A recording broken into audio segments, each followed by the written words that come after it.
दुसऱ्या दिवशी विशेष उभारलेल्या सुशोभित द्यूत सभेमध्ये युधिष्ठिर आपल्या भावांसह सम्राटाला साजेशा थाटात आला. तेवढ्यात राजा धृतराष्ट्र, भीष्म, द्रोण, कृप, विदुर यांच्यासह द्यूत सभेत आला. सगळे स्थानापन्न होऊन द्यूताला सुरुवात करताना युधिष्ठिर म्हणाला, माझ्याकडे अपरंपार संपत्ती आहे. माझ्या तोडीस तोड जो पण लावू शकेल त्याच्या बरोबरच मी द्यूत खेळेन. त्यावर दुर्योधन आढ्यतेने म्हणाला, माझ्याकडे संपत्तीला काही कमतरता नाही, ती सर्व संपत्ती लावी. पण माझ्या वतीने फासे टाकतील माझा मामा सुबलपुत्र शकुनी. धृतराष्ट्राच्या आज्ञेने द्यूताला सुरुवात झाली. पहिला पण युधिष्ठिराने लावला. ठीक आहे. सुवर्णामध्ये अनमोल रत्ने जडवलेली ही मौल्यवान रत्नमाला.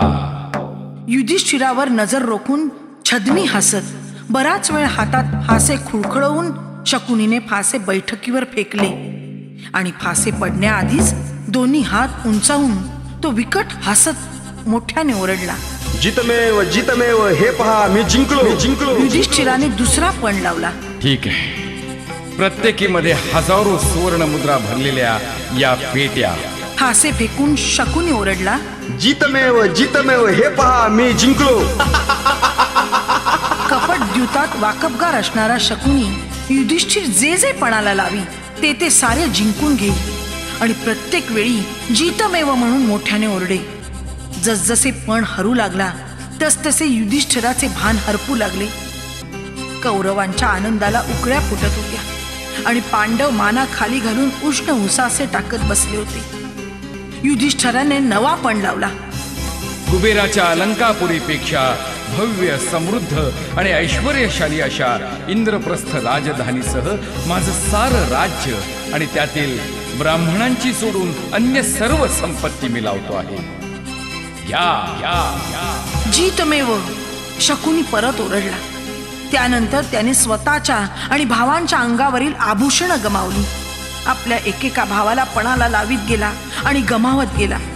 शेवटी त्याने स्वतःला पणाला लावले आणि तो सुद्धा पण शकुनीने जिंकला. जितमेव जितमेव, हे पहा मी जिंकलो.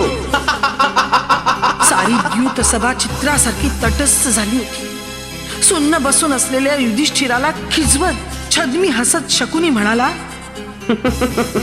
युधिष्ठिरा, तू स्वतः हरला असलास तरी अजून न हरलेली गोष्ट तुझ्याकडे आहे. अत्यंत अलौकिक अशी तुझी पत्नी सम्राज्ञी द्रौपदी. संमोहित अवस्थेत असलेला आणि द्यूताने पछाडलेला युधिष्ठिर द्रौपदीला पणाला लावून मोकळा झाला. जितमेव, शकुनीच्या या आरोळीने सारी सभा हादरली. मुंगीच्या पावलांचा सुद्धा आवाज व्हावा अशी भयान शांतता सभेला ग्रासून राहिली.